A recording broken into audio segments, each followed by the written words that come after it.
begini, kenapa itu?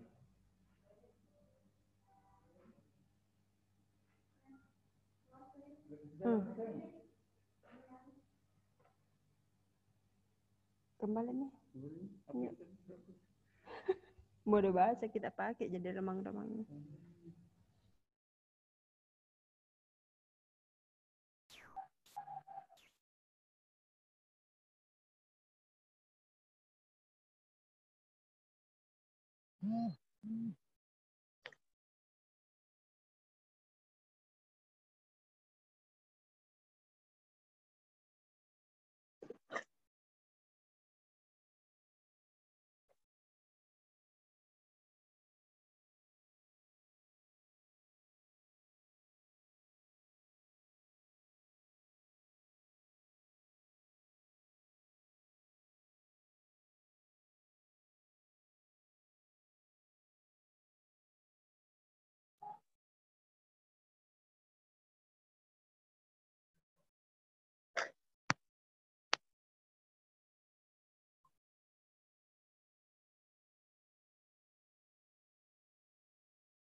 Oh iya.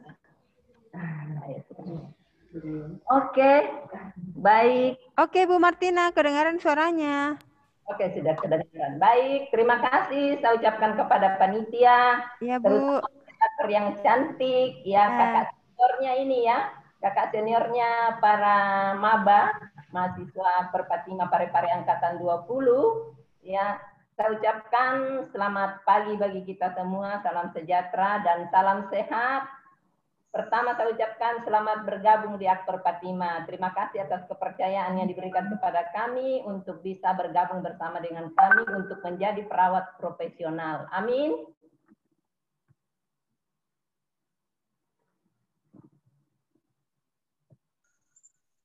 Oke, baik. Pagi hari ini saya akan membawakan materi tentang bagaimana itu kesadaran pencegahan plagiat. Ya, nanti kita lihat apa itu plagiat serta bagaimana motivasi dan kiat sukses belajar dan berprestasi khususnya di Akper Fatima. Ya, saya mau konfirmasi dulu apakah suara saya terdengar? Dengar, Bu. Dengar, Bu. Oke, nah baik. Tentunya setiap namanya perguruan tinggi ataukah program studi yang kita harus tempuh itu memiliki kiat-kiat tertentu. Memang ini secara umum nanti motivasi, tetapi yang paling saya akan tekankan adalah bagaimana untuk bisa menjadi perawat yang profesional, perawat yang sukses, itu yang paling utama. Ya, baik. kita lanjutkan.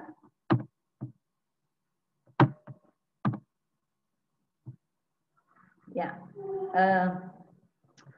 seiring perkembangan zaman, ya, yang saat ini semakin modern, ya, perkembangan teknologi juga semakin canggih. Contoh salah satu hari ini, ya, anak-anakku sekalian, bahwa seandainya kita seandainya tidak ada teknologi, tidak mungkin kita bisa mengadakan PKKMB secara daring, ya. Itu salah satu fungsi yang paling positif, ya.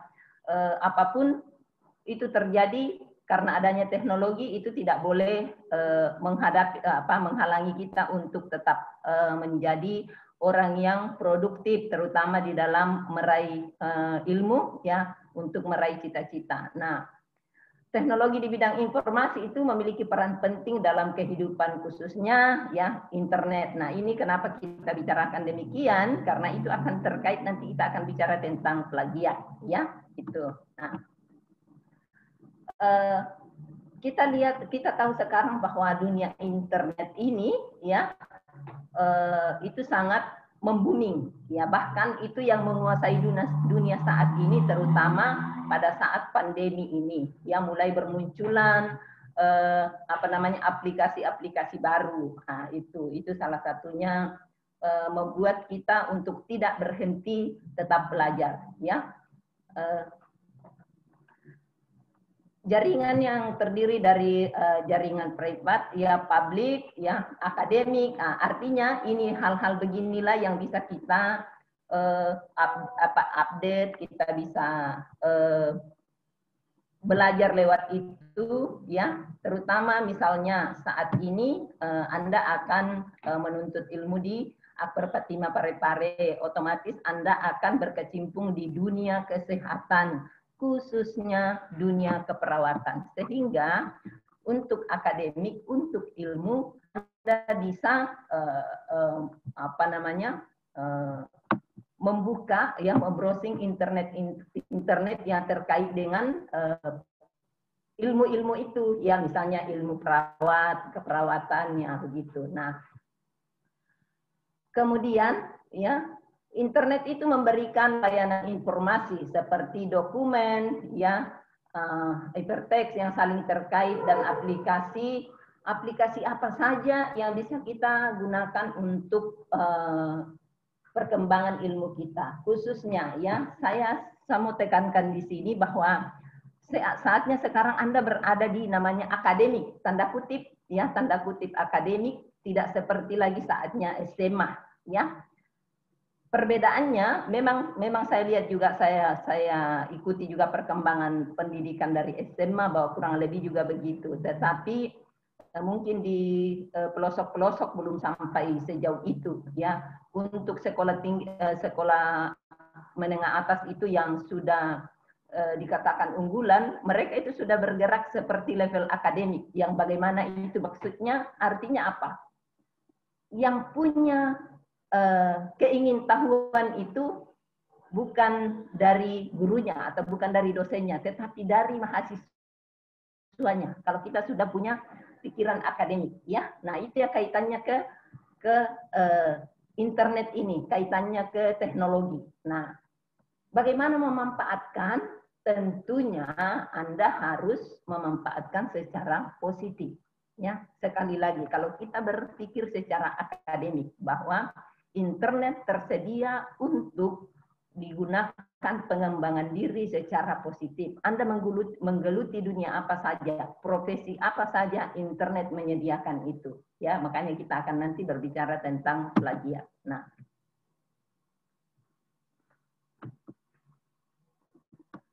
ya, selanjutnya, ya, yang terpopuler, ya, ya, tentunya pada mulai 2013 gitu, ada namanya MySpace, 2004 Facebook, kemudian ada 2003 juga namanya LinkedIn, kemudian Instagram, Google, Twitter. Nah, yang paling pada 2020 ini, khususnya di saat pandemi, aplikasi untuk internet itu bertambah, makin canggih. Nah, seperti Zoom yang kita gunakan saat ini, ya, itu muncul pada saat ini pandemi. Nah, ada Zoom, ada Webex, ada Cloud, macam-macam bermunculan. Nah, itu semua adalah perkembangan teknologi untuk membuat manusia semakin maju, ya. Tidak terkecuali dengan dunia keperawatan. Nah, itu. Kemudian, ya,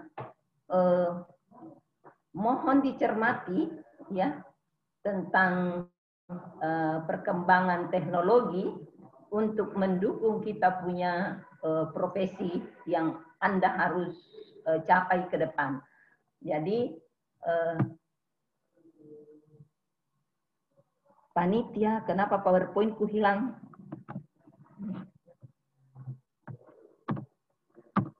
Oke, nah, baik.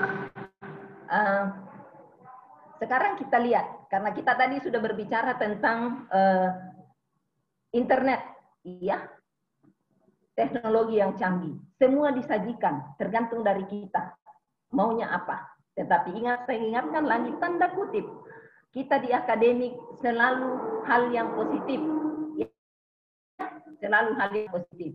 Anda sudah berada di akademik, itu artinya apa? Tanggung jawab untuk perkembangan Anda ke depan untuk lebih positif ada di Anda. Ya, ada di kalian semuanya. Sehingga Anda harus tahu memilah yang mana yang saya harus buka, yang mana yang tidak, yang mana yang membuat saya lebih berkembang ke depan, yang mana ini yang bisa menjerumuskan saya, dan itu yang Anda harus tahu. Dan saya paling senang begini, kalau mahasiswa mulai dari sekarang berpikir, namanya berpikir kritis, ya. Berpikir kritis itu adalah tahu persis apa bahayanya, apa resikonya, termasuk pada dirinya Anda nantinya. Semua tindakan yang Anda ambil adalah apakah beresiko, apakah harus berpikir kritis. Ya, sehingga dari berpikir kritis juga itu Anda akan di sini nanti di plagiarismenya. Apa kaitannya? Saya mau tekankan dulu bagaimana seorang mahasiswa yang berpikir kritis. Saya selalu sampaikan begini ke mahasiswa. Saya paling senang mahasiswa yang protes ke kampus, protes ke bagian akademik, kalau tidak mendapat pelajaran mata kuliah yang benar. Nah, itu yang perlu kalian pegang. Jangan bahwa, oh dosennya hari ini tidak ada, dosennya ini, baru kalian bilang, hore, wah, bukan lagi zamannya mahasiswa begitu, ya. Bukan zamannya. Jadi harap Anda punya jiwa akademik, pikiran akademik bahwa waduh, masa saya ini katanya kuliah, kok saya datang tidak pernah dapat mata pelajaran, tidak pernah diajar, tidak pernah dosennya masuk.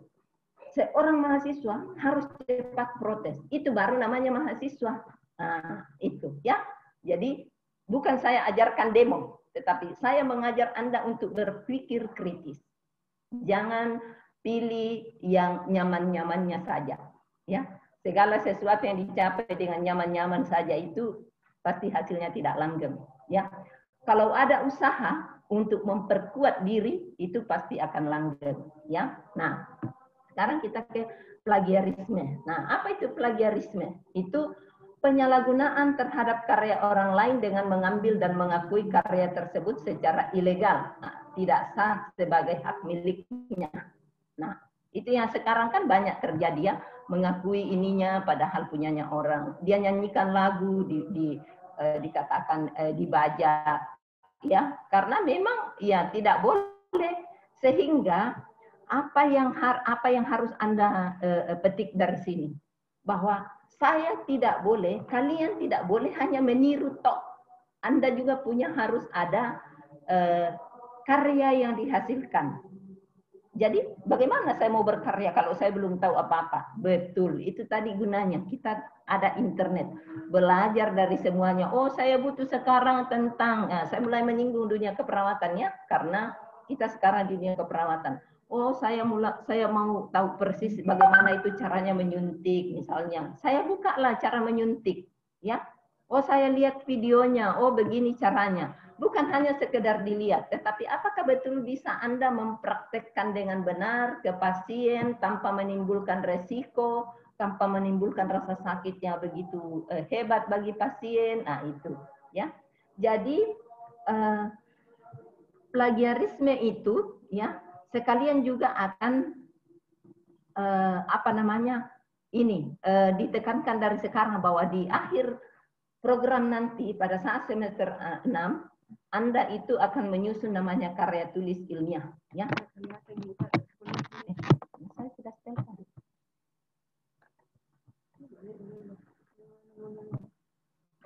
Oh, saya kembali naik di. Oke. Nah, ya. Nah, jadi di akhir semester nanti Anda akan menyusun namanya karya tulis ilmiah. Karya tulis ilmiah ini ya tentunya akan menggunakan beberapa referensi ya. Nah, di perawat ini akan namanya ilmu kita itu adalah mengaplikasikan ilmunya orang lain sehingga nantinya kita membutuhkan terlalu banyak referensi. Apa yang saya harus butuhkan ini untuk meningkatkan ilmu saya, misalnya terkait nanti dengan keperawatan anak, misalnya terkait nanti perawatan luka, kira-kira bagaimana caranya. Cari referensi. Nantinya pada saat kita menyusun karya tulis akhir itu akan kita susun. Tetapi ingat bahwa tidak boleh Anda mengutip karyanya orang lain terus tidak dicantumkan namanya sebagai siapa yang mempunyai pendapat itu, siapa punya teori itu, ya. Nah, itu jadi jangan sampai plagiat. Bolehkah semuanya ada bolehkah semua saya kutip punyanya orang ke dalam saya punya misalnya makalah, misalnya KTI-nya saya. Boleh-boleh saja ada aturannya, tetapi ingat bahwa Anda harus akui di situ bahwa bukan pendapat saya. Nah, itu kan artinya memperkuat karakter bahwa kita tidak boleh mengakui punyanya orang kalau memang itu bukan kita punya, ya itu. Nah, apa sih yang bisa menimbulkan menyebabkan terjadinya plagiat bagi mahasiswa, terutama untuk semester akhir, ya? Kesadaran diri, ya. Untuk penggunaan. Nah, kemudian dengan gampangnya akses di internet, ya, informasi melalui internet yang semakin canggih, memudahkan dalam mengakses berbagai informasi dan apa salahnya langsung copy paste. Tetapi ingat bahwa itu tidak mendidik sebetulnya, ya, tidak mendidik kalau Anda main copy paste. Tetapi kalau Anda menyimak apa maksudnya lebih bagus lagi kalau dirangkai dengan kata-kata sendiri, ya. Kemudian desakan terhadap tujuannya diinginkan. Aduh, saya sudah deadline ini, katanya seminggu lagi saya sudah harus ujian akhir, baru saya belum membuat proposal, saya belum membuat ini. Akhirnya apa? Copy paste semua punyanya orang, ya. Copy paste dan itu tidak dipikirkan lagi bahwa yang punya ini siapa sebenarnya, tidak diakui lagi. Itu tidak boleh, ya. Nah, karena faktor malas, sehingga jangan malas, ya, tidak boleh malas. Kemalasan kalau dari awal kita rancang sesuatu itu akan bisa mencapai hasil yang maksimal. Sehingga kalau faktor malas sehingga kita mulai mengambil punyanya orang. Sama, ya, maaf saya harus singgung bahwa seseorang berbuat di luar daripada nalar, mencuri, ya, sama, plagiat itu sama dengan mencuri. Jadi orang itu mencuri karena apa? Dia faktor malas, tidak ada lagi dia makan, tidak ada apa-apanya, mau seperti orang lain lebih baik dia mencuri. Sama dengan ini, dia mau dapat gelar tetapi dia tidak mau kerja, akhirnya terjadilah plagiat. Ya, itu. Kurang pemahaman tentang dampak plagiat. Apa kalau kita pahami tentang dampak dari plagiat apa? Ayo. Ya. Saya kasih contoh. Kalau Anda, misalnya kalau ada orang terdesak kebutuhan karena kemalasannya, akhirnya dia mencuri. Apa yang itu? Kena undang-undang, masuk penjara, tambah menderita. sama dengan kalau kita plagiat. Plagiat ada undang-undangnya. Kemudian kedua, kalau kita di dunia akademik melakukan plagiat, kalau bukan hasil karya kita sendiri, otomatis di dunia kerja kita nanti itu kita tidak bisa kerja. Karena sebenarnya bukan punyanya kita itu, punyanya orang. Sebenarnya kita tidak paham. Nah, itu. Sehingga saya kira dari pencegahan plagiat itu sudah harus muncul namanya motivasi. Ya, sudah terkait hari ini kita bahas. Oke.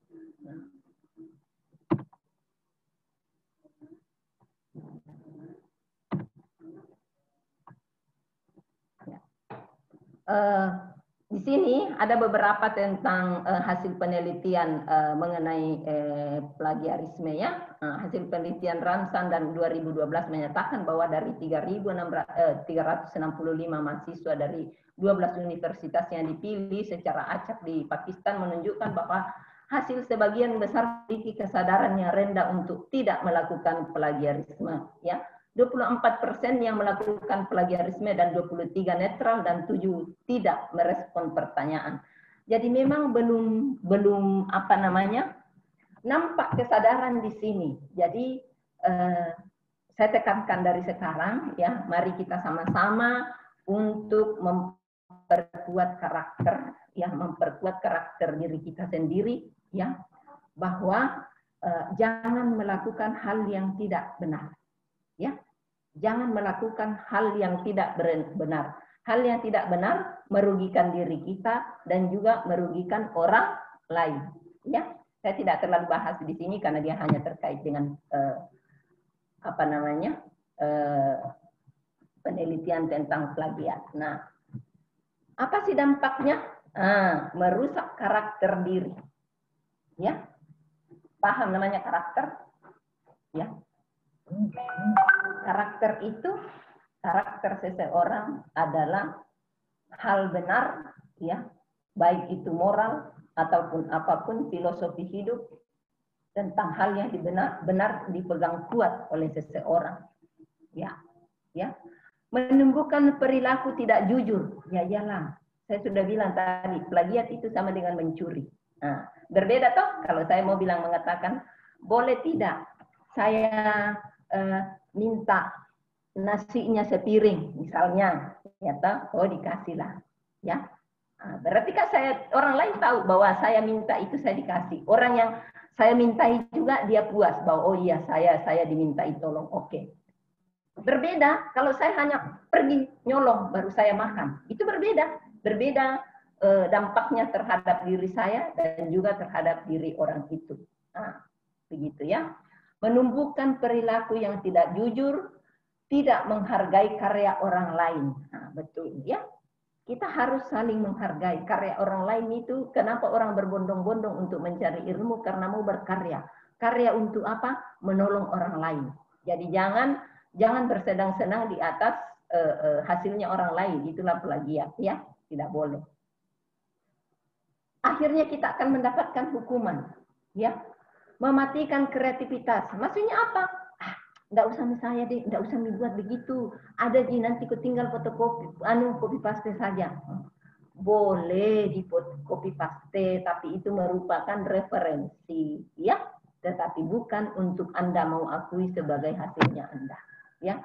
Selalu menganggap mudah, ya, tugas yang diberikan. Makanya selalu tertunda tugasnya karena dia tanda kutip tadi itu memanfaatkan internet dalam tanda kutip ditanggapinya secara negatif bahwa oh ada di internet yang tersedia, sebentar saya buka langsung ada. Betul, semua tersedia. Makanya tadi disinggung Ibu Awan, tetapi bagaimana Anda memanfaatkannya benar? Sekali lagi itu hanya sebagai referensi, ya. Rujukan yang membuat Anda untuk membuat sesuatu itu karena adanya hasil karya orang lain. Hasil karya itu melalui penelitian loh, tidak boleh kita sembarangan mengakui, ya.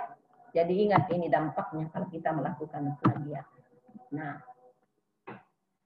itu tadi tentang jadi ini memang materi dia agak terkait ya dari plagiat. Ya, untuk mencegah plagiat harus kita punya motivasi. Ya, harus kita motivasi. Kalau kita motivasi kuat untuk sukses, itu tidak akan terjadi namanya plagiat. Nah, oke. Kita akan sukses itu ya ada kaitannya dengan motivasi, giat belajar, berprestasi. Tidak mungkin dia berprestasi kalau dia tidak ada motivasi. Mana ada?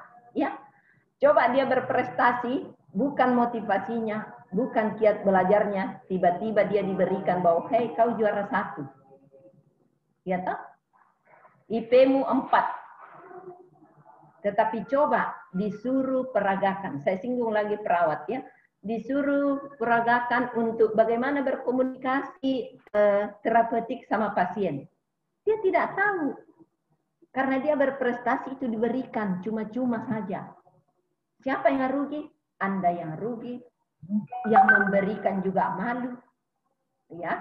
Jadi tolong ini jangan sekali lagi jangan hanya kejar prestasi kalau tidak ada motivasi. Dimulai dulu dari sini. Dari sini akan kita menuju kesuksesan. Motivasi dulu, ya. Nah, setelah ada motivasi, aduh, saya mau jadi perawat, ya. Motivasi saya itu mau jadi perawat.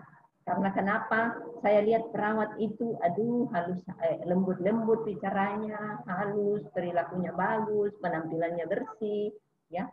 Tapi saya harus punya kiat belajar bagaimana menjadi perawat yang benar. Nah, mulai baku sambung-sambung kan, sudah itu ternyata kalau saya hanya jadi perawat biasa-biasa saja, ya, saya tidak berprestasi. Yang mana itu berprestasi kalau perawat?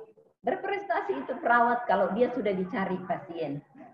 Saya mau disuntik sama, saya mau dirawat sama Rosani Ampang.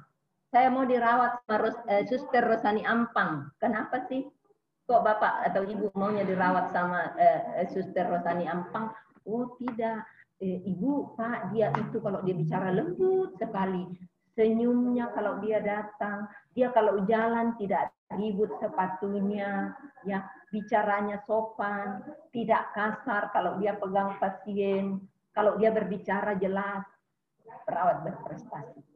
Perawat yang punya IP 4 belum tentu dia berprestasi. Ya, prestasi perawat dinilai dari saat pasien mengatakan bahwa saya betah dirawat sama perawat ini. Nah, ya, salah satu persaingan ke depan kalau kita akan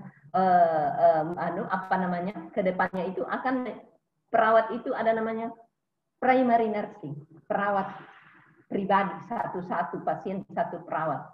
Jadi berusahalah menjadi perawat berprestasi supaya ke depannya dunia kerjanya Anda itu makin cemerlang. Nah, begitu, ya. Ya. Motivasi ini ada 2, ya. Ada namanya motivasi intrinsik, motivasi ekstrinsik. Tapi paling utama yang kita butuhkan itu ada dari sini. Nah, anak-anak zaman sekarang sepertinya langka sekali dia punya motivasi intrinsik yang asal dari dalam. Ya, bukan orang tuanya bilang, "Hey, belajar kok nak, belajar kok. Belajar kina, berhenti main HP nak. Berhenti game nak. Berhenti nonton Korea nak." Kan begitu toh? Ah, pasti penggemar Korea semua ini. Jadi sudah tidak peduli pelajarannya. Nah, zaman saya tahu artinya apa? Kita tahu persis sekarang anak-anak sangat tergantung dengan gadget itu ya, sampai dia lupa dunia sekitarnya. Bom saja mau meledak di sampingnya, tidak dia peduli.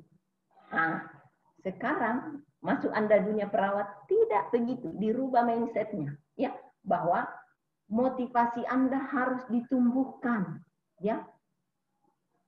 Puji Tuhan, terima kasih semua kalau Anda motivasinya ini betul-betul dari Anda, berada di sini masuk perawat, jangan sampai dibilang lagi Ajita, Mama tak, Bapak tak, Tante tak, masuk nih ke perawat nak, karena supaya kita rawat Kak, kalau tua maka, ya toh, boleh juga, tetapi bukan hanya itu. Kalau Anda itu hanya motivasi dari ekstra itu dari luar, diusahakan dari dalam. Oh ya, saya mau jadi perawat karena ternyata perawat itu dia punya jiwa penolong, ya, jiwa penolong, pelayan, ya, melayani, kemanusiaan, nah, ada semua di situ ya. Nah, saya mau jadi perawat yang profesional. Bagaimana menjadi perawat profesional itu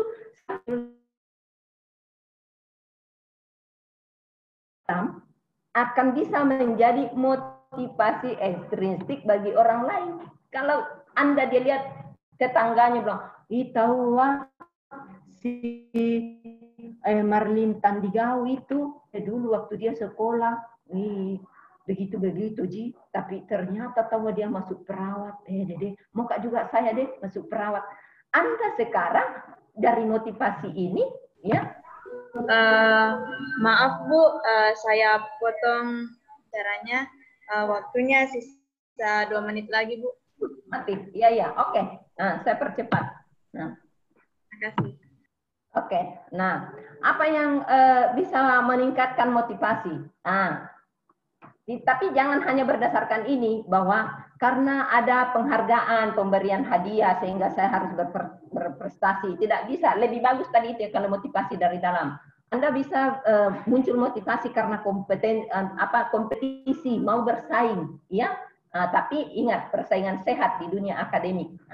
Kemudian hanya bisa juga karena mau tampil, ya, placemaking. Bisa juga mau mengevaluasi kegiatan yang dilakukan. Jadi kalau ini semua bergabung, itu akan muncul motivasi sendiri dari dalam diri kita sendiri, ya.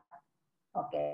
Ini kiat sukses belajar. Anda harus punya kesabaran belajar, fokus dengan tujuan target, ya, perbanyak relasi, motivasi berpikir positif, berdoa, ya, lingkungan belajar yang kondusif. Tentunya kalau Anda sama terus dengan orang yang suka begadang, pasti Anda juga begadang, tidak akan belajar dengan lingkungan yang kondusif. Teknik belajar, ya, teratur. Nanti kita ketemu di kelas kita lebih banyak menyinggung lagi, ya, itu. Nah, dibaca-baca saja anunya. Nah, ingat ya, hard skill, soft skill. Hard skill keterampilan, soft skill perilaku, karakter, ya. Ditambah itu Anda akan jadi sukses. Ya saja saya tadi cerita itu susternya sudah punya soft skill, ada lagi hard skill-nya. Aduh, betul-betul dia dicari sama pasien, ya. Kemudian semua yang ada di sini dibuang. Anda harus hanya mengatakan, I can do it, ya. Saya bisa buat itu, ya. Itu tidak mungkin. Hal itu saya tidak bisa, ya.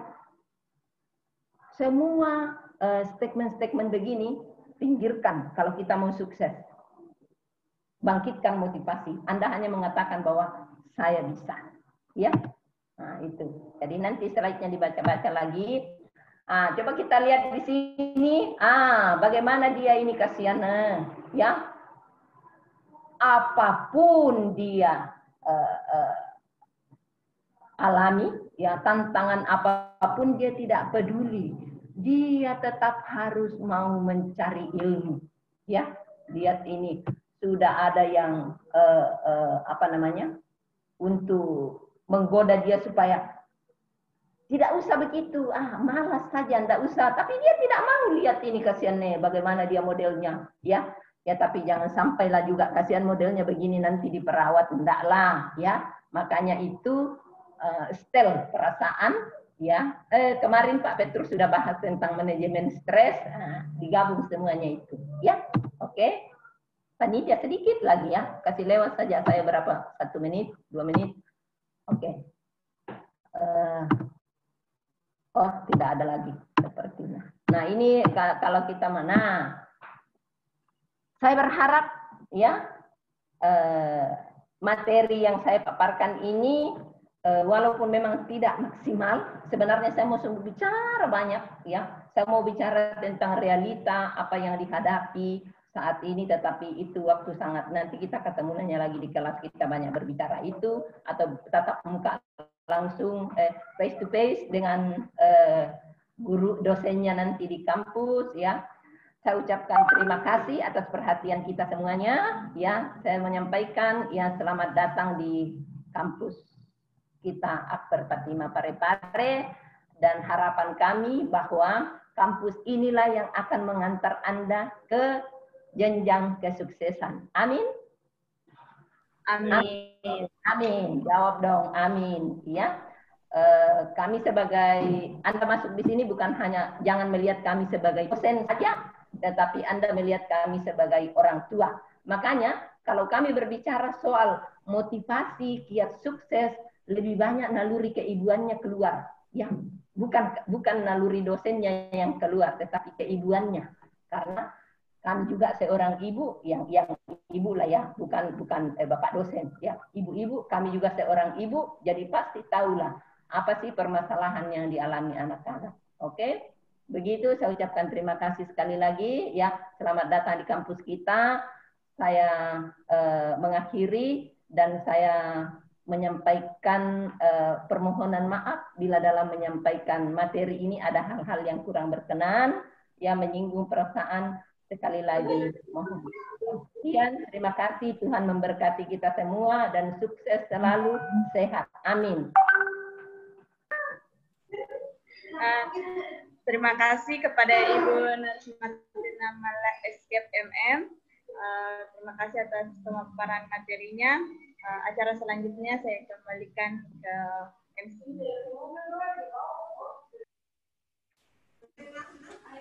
Terima kasih kepada Saudari Dewi Karmila sebagai moderator dan Ibu Ners Martina Malla Escape MM atas pemaparan materinya.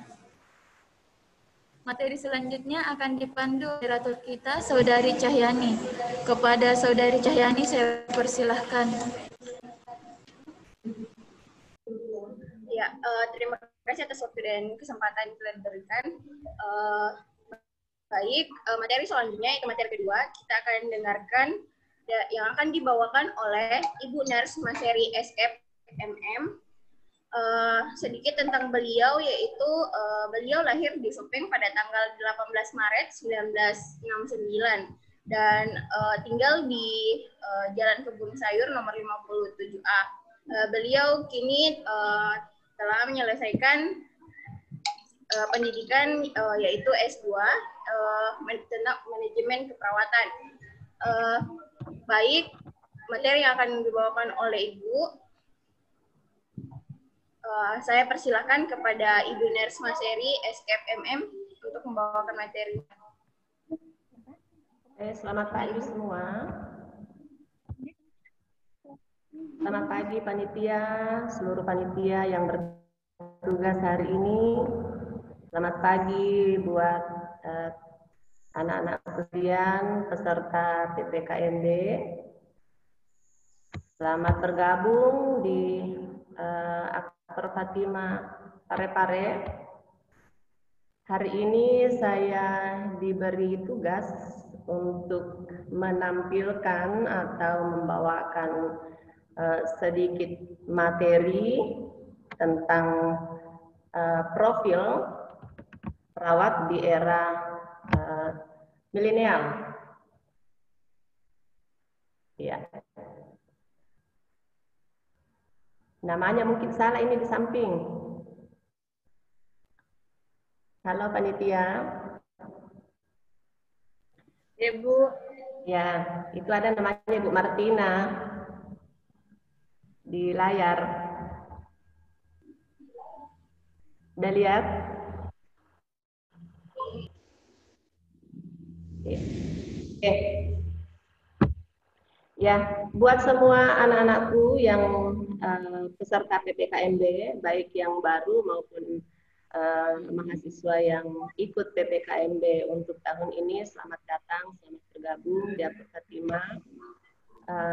Sebelum saya memulai, tentu juga saya mau memperkenalkan diri dulu ya, sekalipun tadi panitia sudah menyampaikan.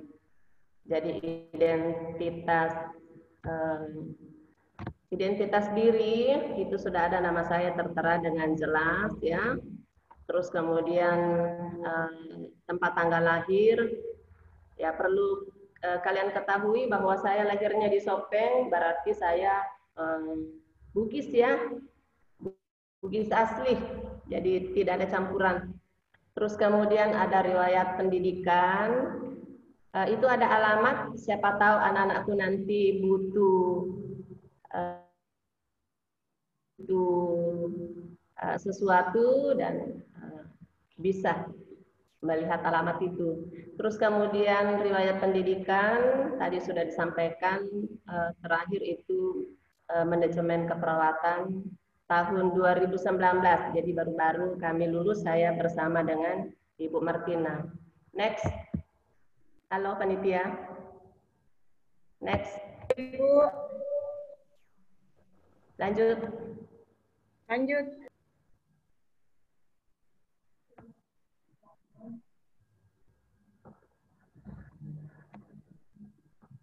File yang kedua, Nak. Sabar Bu, sama jaringan. Oke.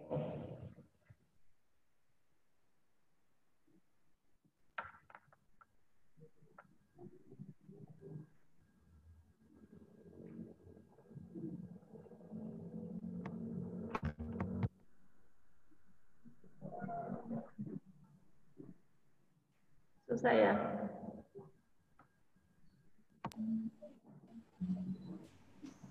Data jaringan. Mohon maaf Ibu Maseri, harus menunggu sepertinya jaringannya kurang bagus ini. Di atas jadi tidak bergerak dia PowerPoint-nya panitia. Bagaimana panitia?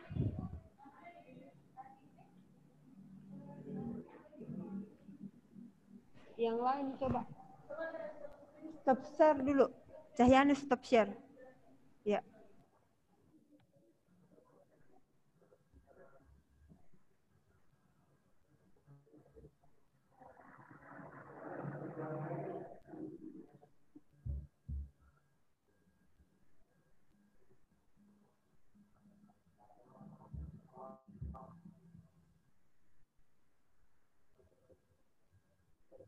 Cahyani mungkin bisa bergabung di saya, Cahyani. Bisa turun bergabung di bawah, mungkin jaringan di bawah lebih bagus.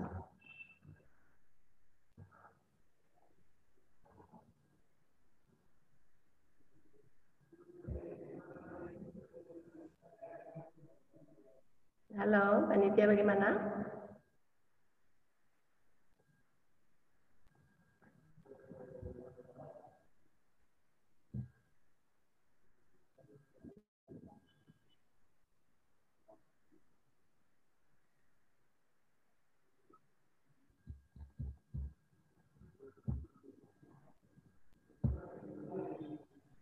Slide ketiga. Ya, langsung aja ya. Jadi saya langsung masuk di materi. Ini mengenai profil perawat profesional di masa depan ya. Jadi menjadi seorang perawat itu memilih sekolah jurusan keperawatan, ada baiknya kalian sedikit mendapat gambaran tentang bagaimana sih itu perawat. Nah di sini saya sedikit menjelaskan perawat itu adalah seseorang yang telah lulus pendidikan tinggi keperawatan, baik di dalam maupun di luar negeri yang diakui oleh pemerintah sesuai dengan ketentuan peraturan perundang-undangan. Saya mau garis bawahi di sini bahwa perawat itu adalah seseorang yang telah lulus pendidikan tinggi keperawatan. Jadi dikatakan profesional ketika perawat itu lulus di perguruan tinggi keperawatan. Jadi kalau dia SMK keperawatan itu tidak termasuk dalam kategori perawat profesional. Dan juga harus melihat apakah tempat mereka lulus itu, tempat yang perawat lulus itu, apakah diakui oleh pemerintah atau tidak. Jadi hanya yang diakui oleh pemerintah dan sesuai dengan ketentuan peraturan perundang-undangan yang berlaku, itu yang disebut dengan perawat profesional. Nah, kalau ada perawat, tentu ada kegiatan yang harus dilakukan oleh perawat, dan ini disebut dengan keperawatan. Sehingga saya juga sedikit mengulas, keperawatan itu adalah kegiatan pemberian asuhan keperawatan kepada individu. Kepada individu di sini bisa dikaitkan dengan pasien, keluarga, kelompok atau masyarakat, baik dalam keadaan sakit maupun sehat. Ini menurut Nur Salam 2001. Jadi perawat itu bukan hanya melakukan pelayanan asuhan keperawatan kepada orang sakit saja, tetapi orang sehat pun masuk kategori dalam keperawatan. Jadi kita kita merawat pasien yang sehat maupun yang sakit. Yang sehat bagaimana perawatannya? Ya, kita memberikan promosi kesehatan, melakukan pencegahan supaya pasien itu atau seseorang itu, individu, keluarga, kelompok atau masyarakat tidak masuk kategori sakit, tetapi meningkatkan kemampuan kualitas hidupnya.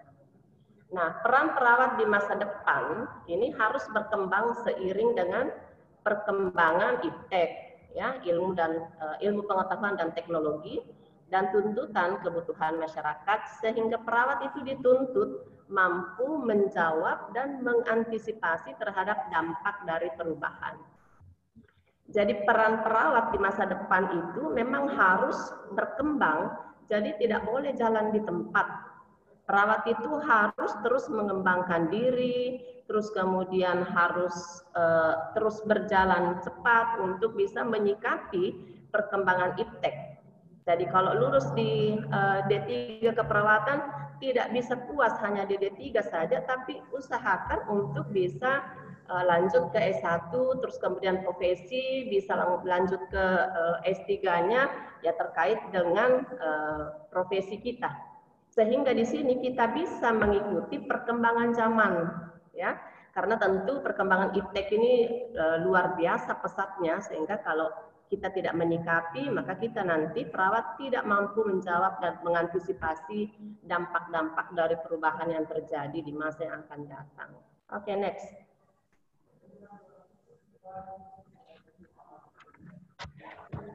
Nah, sebagai perawat profesional, ini peran diemban adalah care.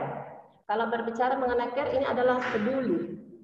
Jadi kita punya kepedulian terhadap individu, keluarga, kelompok, ataupun masyarakat.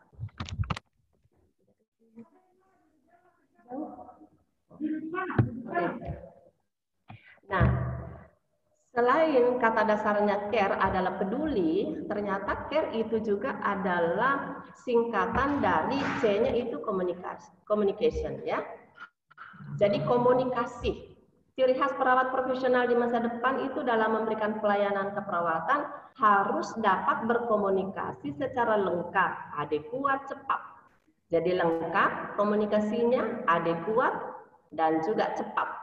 Artinya setiap melakukan komunikasi, baik itu lisan, diungkapkan, ataupun dalam tertulis atau dokumentasi, sebagai alat komunikasi dengan teman sejawat atau dengan teman tenaga kesehatan yang lain, ini harus memenuhi ketiga unsur tersebut di atas.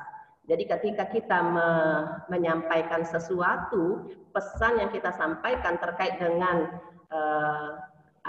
perawatan pasien atau layanan kita ke pasien, maka harus lengkap penyampaiannya, informasinya harus lengkap, jadi tidak boleh sepotong-sepotong. Ya, misalnya kalau kita shift kerja, maka kita akan menyampaikan pesan ke shift yang kedua untuk kita serah terima dengan teman sejawat.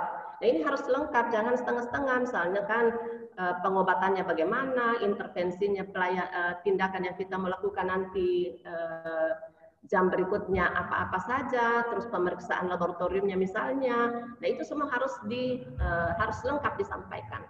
Nah, tepat ya. Jadi sebagai perawat itu tidak boleh lambat-lambat penyampaiannya, karena ketika kita lambat, dia akan mempengaruhi,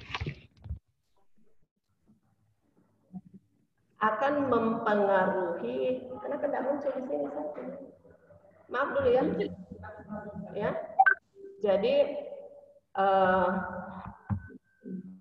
pasien itu harus cepat ditangani. Jadi kalau ada informasi terkait dengan kondisinya, jangan lambat loading, harus cepat disampaikan supaya cepat penanganannya dan pasiennya juga cepat sembuh. Terus kemudian profil perawat masa depan yang terpenting adalah ini yang perlu disikapi bersama anak-anakku semua, mampu berbicara dan menulis bahasa asing, ya minimal bisa berbahasa Inggris. Kenapa? Karena di era sekarang ini memang kita perawat dituntut untuk bisa menguasai beberapa bahasa. Karena di Indonesia itu juga sudah cukup banyak rumah sakit internasional yang menerima pasien-pasien asing, sehingga ketika kita melakukan pelayanan keperawatan supaya nyambung bahasanya, maka minimal kita bisa berkomunikasi dengan berbahasa asing, ya. Bahasa yang paling lazim itu adalah bahasa Inggris. Jadi tantangannya untuk anak-anakku semua, ya mulai sekarang sudah harus memulai, kalau belum dimulai, memulailah untuk bisa melatih diri untuk menguasai bahasa Inggris, paling tidak ada dasar-dasarnya. Hal ini dimaksudkan untuk mengantisipasi terjadinya persaingan, ya, atau pasar bebas pada pada abad ke-21 ini, ya, seperti yang saya katakan tadi bahwa semakin berkembang di Indonesia, jangankan mau kita keluar negeri, tetapi di dalam negeri pun sudah banyak rumah sakit internasional yang didirikan di Indonesia, sehingga memberi peluang untuk kita bisa bekerja, tetapi itu tadi tantangannya bahwa bahasa kita memang diakui masih sangat terbatas. Oke, next. Nah, yang kedua adalah A, itu activity. Jadi perannya perawat adalah ada prinsip aktivitas. Jadi ada tindakan yang dilakukan, ya. Jadi di sini tindakan yang dilakukan adalah aktivitas yang dilakukan oleh perawat adalah pemberian asuhan keperawatan. Nah, pemberian asuhan keperawatan itu tidak bisa bekerja sendiri, tetapi harus bekerja sama dengan teman sejawat dan tenaga kesehatan lainnya. Yang mana teman kesehatan lainnya? Misalkan gizi, radiologi, ya, fisioterapi dan sebagainya. Nah, khususnya tim medis sebagai mitra kerja dalam memberikan asuhan keperawatan. Nah, aktivitas tersebut harus ditunjang dengan menunjukkan kesungguhan dan sikap empati, ya. Jadi ketika kita melakukan asuhan keperawatan, pelayanan keperawatan kepada pasien, keluarga ataupun kelompok masyarakat, ini perawat dituntut untuk bisa menunjukkan kesungguhan hati untuk melayani pasien. Jadi tidak bersungut-sungut, tidak merasa terbebani, dan juga ada sikap empati, ya, bertanggung jawab. Jadi merasakan apa yang dirasakan oleh pasien atau keluarga atau masyarakat, ya, di dalam pelayanan kita. Dan dengan begitu kita bisa bertanggung jawab dan kita bisa melakukan tugas kita dengan baik. Hal ini diperlukan pada saat ini di masa yang akan datang dalam upaya mewujudkan jati diri perawat, menghilangkan masa lalu keperawatan yang hanya bekerja seperti robot dan berada pada posisi inferior dari tim kesehatan lainnya. Ya, maksudnya di sini kalau dulu itu perawat mungkin kerjanya seperti robot, pokoknya kerja saja, tetapi tidak ikut merasakan apa yang dirasakan oleh pasien ataupun keluarga, masyarakat atau kelompok. Oke, next.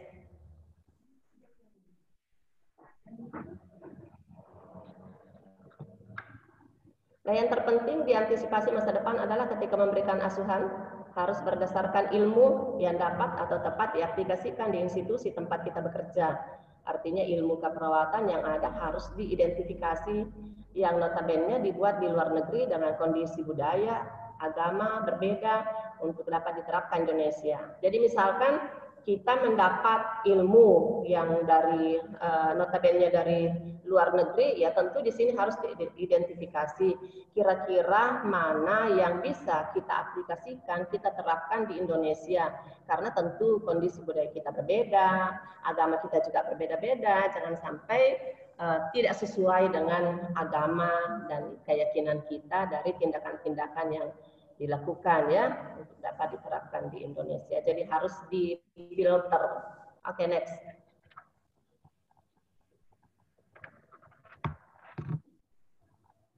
Nah, R-nya adalah review.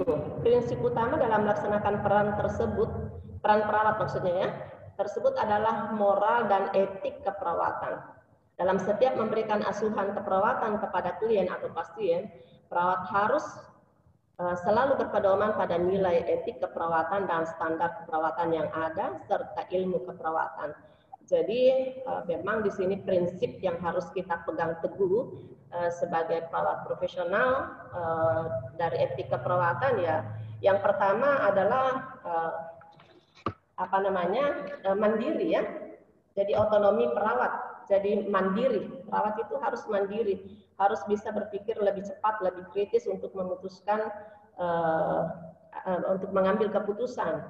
Ya, misalkan ada pasien masuk dengan perdarahan, ini harus cepat dipikirkan, harus berpikir kritis supaya jangan sampai pasiennya